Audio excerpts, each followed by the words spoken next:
Halo semuanya, saat ini kita hidup di era digital, di mana hampir semua aktivitas terhubung dengan jaringan komputer. Tapi, tahukah kamu, jaringan juga bisa diserang dan disalahgunakan? Pada video ini, kita akan membahas apa saja ancaman terhadap jaringan komputer dan bagaimana cara kita melindunginya. Jaringan komputer sangat penting dalam kehidupan modern. Kita menggunakannya untuk belajar, berkomunikasi, mengirim data, bahkan menyimpan informasi pribadi. Namun, jaringan juga bisa diserang oleh pihak-pihak yang tidak bertanggung jawab.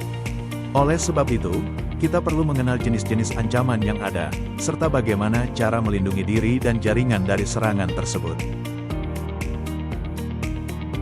Coba bayangkan jika komputer kamu tiba-tiba tidak bisa digunakan.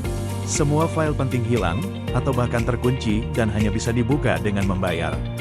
Itu bisa terjadi kalau sistem atau jaringan kamu diserang.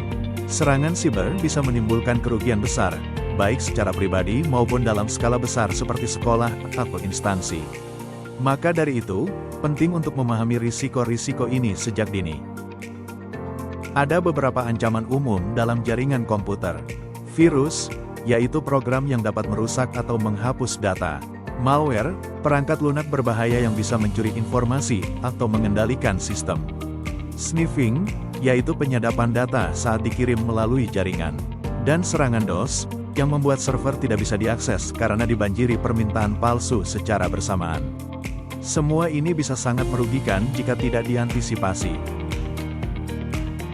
Untuk melindungi jaringan dari ancaman, kita bisa menggunakan beberapa solusi.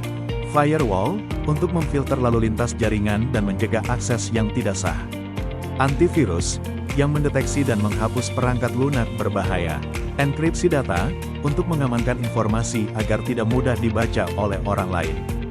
Dan VPN, yang membantu menyembunyikan identitas pengguna dan membuat koneksi lebih aman. Dengan menggunakan perlindungan ini, jaringan akan lebih terlindungi dari serangan digital. Meski kita sudah memasang alat keamanan, faktor manusia tetap menjadi kunci utama. Jangan sembarangan membuka tautan yang mencurigakan. Gunakan kata sandi yang kuat, yang sulit ditebak. Dan yang tak kalah penting, lakukan pembaruan sistem secara berkala, karena pembaruan biasanya menyertakan perbaikan keamanan. Dengan perilaku yang aman dan bijak, kita bisa mencegah banyak masalah sejak awal. Menjaga keamanan jaringan bukan hanya tugas teknisi, tapi tanggung jawab semua pengguna. Data adalah aset yang sangat penting.